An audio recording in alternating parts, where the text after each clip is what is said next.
Alright guys, so this is a story of how I went to the Philippines on a motorcycle trip through the jungles. And it turned out to be one of the coolest experiences of my life.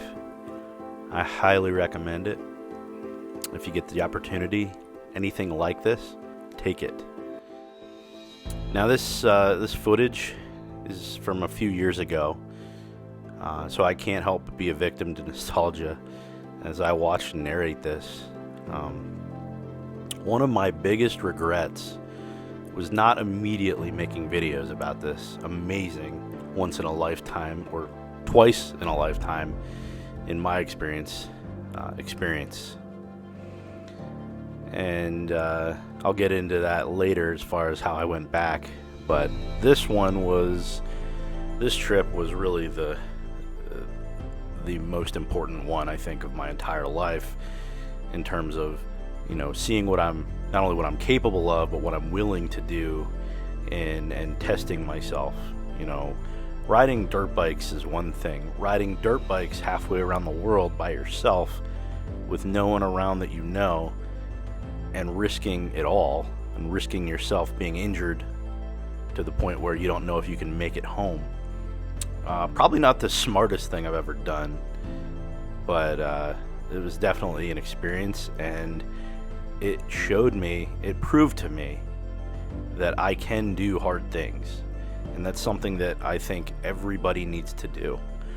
It is so important to know what your limits are, to learn, hopefully before you have to, hopefully before you're in, a situation that's difficult. Learn what your limits are, learn what you're capable of, and learn what you're able to do in tough situations. This was not near what I would call really a tough situation most of the time, but I did put myself outside of my comfort zone, way outside of my comfort zone, in multiple different places, multiple different environments, even as far as where I was sleeping at night, way outside of what I would actually normally do, and I'll get into that later as well. So it all started with a motorcycle magazine article, and I don't remember what article this was. Of course, it was a digital article online. This article talked about a motorcycle trip to Thailand for $1,000, right around $1,000, and this inspired me. I just never thought that was possible, and so originally I was going to look into Thailand. That was kind of my initial the thing that got that spark started, that eventually turned into a flame, that eventually turned into me booking a flight. The more that I researched, and I realized there are a few different places that offer an amazing riding experience with similar costs. The exchange rate from US dollars to a few different countries was pretty awesome, and that's one thing that made this possible. At the time, I was not, and of course this was, I want to say this was about 5 or 6 years ago, and the exchange rate being what it was, I was able to make this trip pretty close to $1,000. Now, I also had, once I got here, I did some other things. I didn't just do the motorcycles. I actually went shopping and did a few other things as well. But if you're just looking to cross something off a bucket list and do an amazing motorcycle trip or adventure, it's possible. Depending where you go, it's possible to do this for, now a few years later, and the economy being what it is, I would still say $1,000 to $2,000. You can do that. So ultimately, and for a few different reasons, I settled on the Philippines. Actually, for two reasons. Number one, their exchange rate was phenomenal. US to the Philippine peso, the exchange rate is great, and there's tons of ways to figure that out.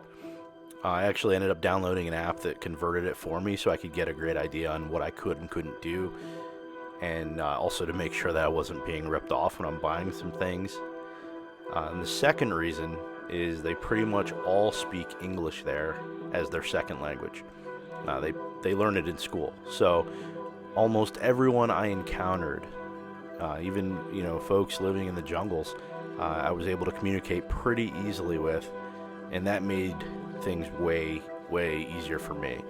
If you had to learn a different language just to go explore and to go do something like this, it would definitely be cool. I just didn't feel like doing that, to be honest, and it was way less stressful. One less thing to worry about when you're in a foreign country, especially an impoverished country. I wouldn't say that they're third world, but they're developing, and there are certain parts, as you can see even here, this is a pretty common road there, leading somewhere, where here that would be pretty unacceptable. Most of our vehicles would not be able to traverse this, which is also why it's very common to see people riding motorcycles here as daily transportation. It does help that their weather is beautiful, very humid, but in terms of rain, it wasn't very common, at least when I was there. I know they have a rain season, but when I was here, it was not an issue. So I see there's a little bit of rain there, and it did rain occasionally, but it was definitely not raining every day. So motorcycles make a lot of sense here as your main form of transportation. So let's get to it. So how did this happen? So once I got my wife's approval, and my wife's amazing for even letting me do something like this, especially by myself, I tried to get a few friends to go with me, and I had 2 or 3 that almost did, and it was kind of like getting your friends to go jump out of an airplane with you. You might get 2 or 3 that say yes, and when you get there, none of them are there. So for me, I had 2 or 3 that said yes, and none of them actually ended up either getting permission or deciding they had the, we'll say, guts to do something like this. So once I got my wife's approval, I found an amazing tour company, and they seem to be the only game in town worth looking into, and I'll post a link to them down below here in the description for you to check out. Their bikes were top-notch and well-maintained. It was rare to see large displacement bikes. I should say larger displacement bikes. More like what we would consider real dirt bikes in the U.S. here and most of the developed countries out there. So that was a real big selling point. I found a flight and booked the bucket list trip, and I was on my way. The trip put me on planes for about 24 hours, just one way. So sleeping pills are a must, and you start to get pretty sore sitting in one place that long. But it was almost like a rite of passage. It was almost like, a ceremony or part of this thing to kind of get me in that mental state that I am doing this. The entire trip in a way was kind of like a vision quest for me, a trip to see what I was really made of. And when I arrived in Manila, I immediately met somebody. He was about 2 hours away from me back home, which is insane because we're halfway around the world. The time difference is literally 12 hours. So if it's 8 p.m. here, it is 8 a.m. there. And it's crazy how that works. We became fast friends, and he and I and his friend from Britain, we shared a taxi ride to our respective hotels, and we ended up meeting up, hanging out a few times the rest of the trip. Solo travel can be pretty scary and pretty isolating and lonely.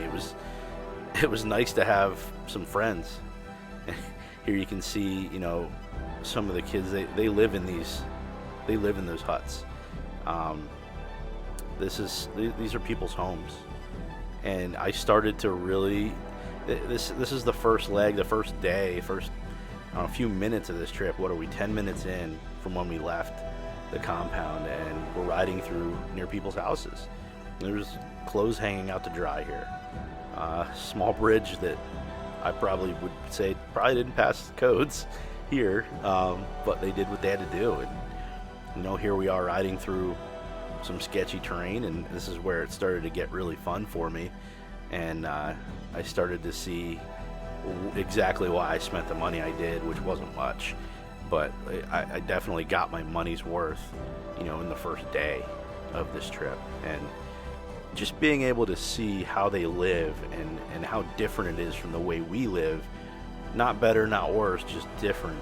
And being able to experience the culture was what drew me here. And again, imagine that being your home. Imagine that. No one that I know could imagine that being their home. The way that things are laid out, the way that, they live in a one-room house. This is surreal. It's almost like watching this video doesn't really give you the full picture, but hopefully it helps.